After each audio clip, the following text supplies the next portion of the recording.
All right, good morning, folks. So today what we're going to do is we're going to go on our first little adventure trip, just to get a feel for the car on a little bit of a daily commute type trip.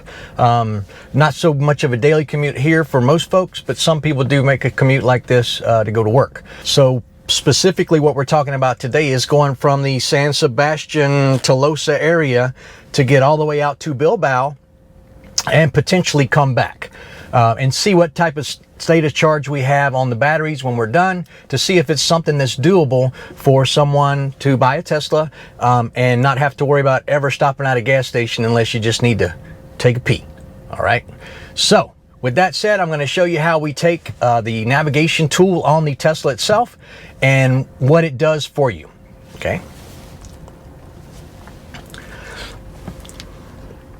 So from here, you can see on the screen, it says navigate. So what we're going to do is we're just going to push this, right? We're going to go to the parking Inglés. I've already put that in there.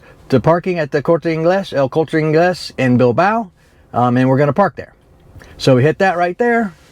It's figuring it out with the satellites. Again, the Teslas come with premium connectivity for the first year. After that first year, it's 10 euros per month to get all this. You get live traffic, so you can look at the map here, the satellite view, and you can see these little yellow areas where there is potential traffic. You see the red right there. Hopefully that shows up on the camera. But it gives you your route from where we're at to Bilbao, okay? It tells you this, tells you when to turn. Plus it has a voiceover voice that will drive you. It'll tell you, okay, in 200 meters you need to turn left or whatever. And it also will give you your round trip estimate. So we have 82% battery right now, and we are going to be looking at coming back home with a 58% battery. That's if we just go to Bilbao to the parking there, and then we turn around and come back home. We may do some other little side trips, so we'll see where we're at when it comes to that. Now, if you're doing a longer trip, say like the one we're going to do coming up, where we're going to go all the way down to Cadiz from San Sebastián area, this will tell you where the superchargers are along the way. It guides you there automatically. The car knows when it needs to charge beforehand. Again, it's a computer on wheels.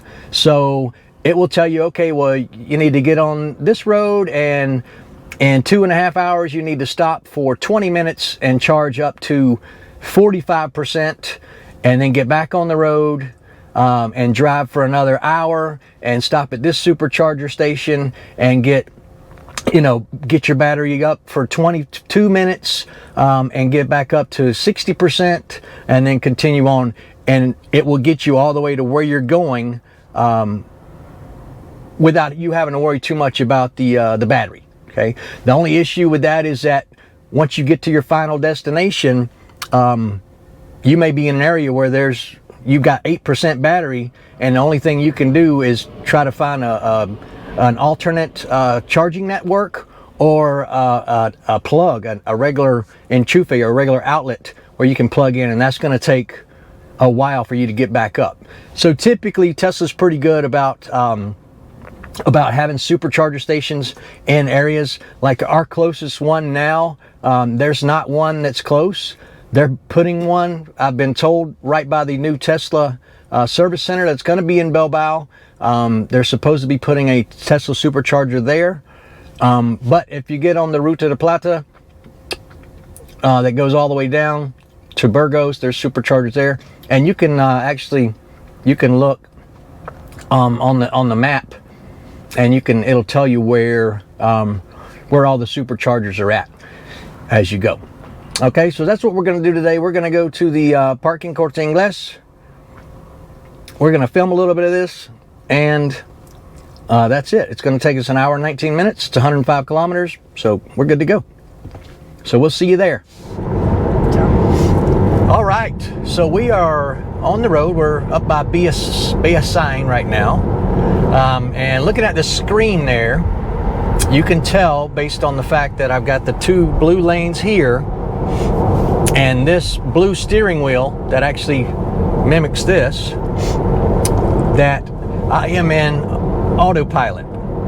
Now, autopilot is like an adaptive speed control or cruise control. However, it does a little bit more than just keep a distance, which you can change, get closer to the car or get further away from the car in front of you. What it does is, as you see, I'm not really touching the steering wheel, and this thing is driving itself. And it just tells you to apply slight pressure to the wheel every once in a while to let you know, or let it know, that you are paying attention, because you have to.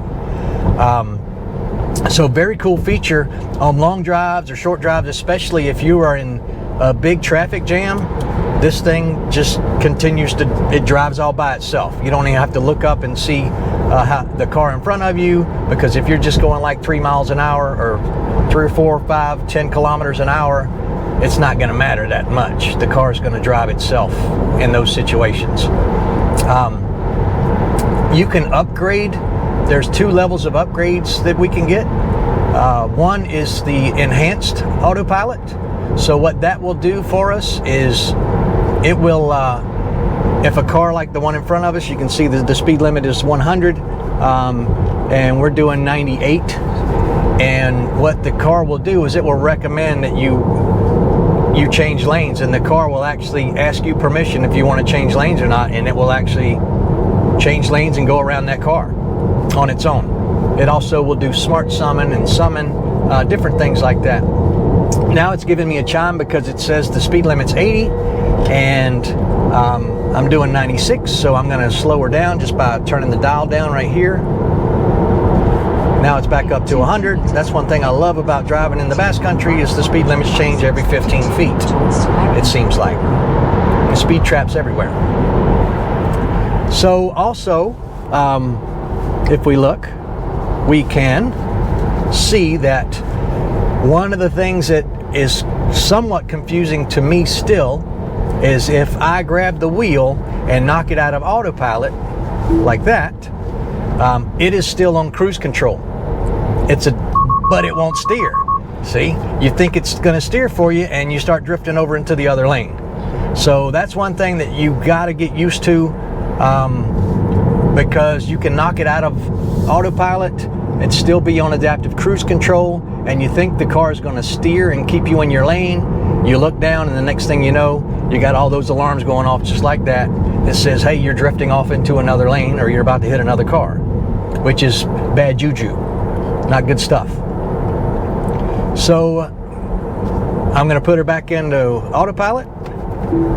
We can see where we're at here. It's a typical late winter day here in the Basque Country, so very foggy. Surprisingly, it's not raining. And we've got a little bit further to go. We got about an hour and 3 more minutes to go, and we'll be there. So we'll check back in a little while. Okay, so as you can see, we are in Bilbao.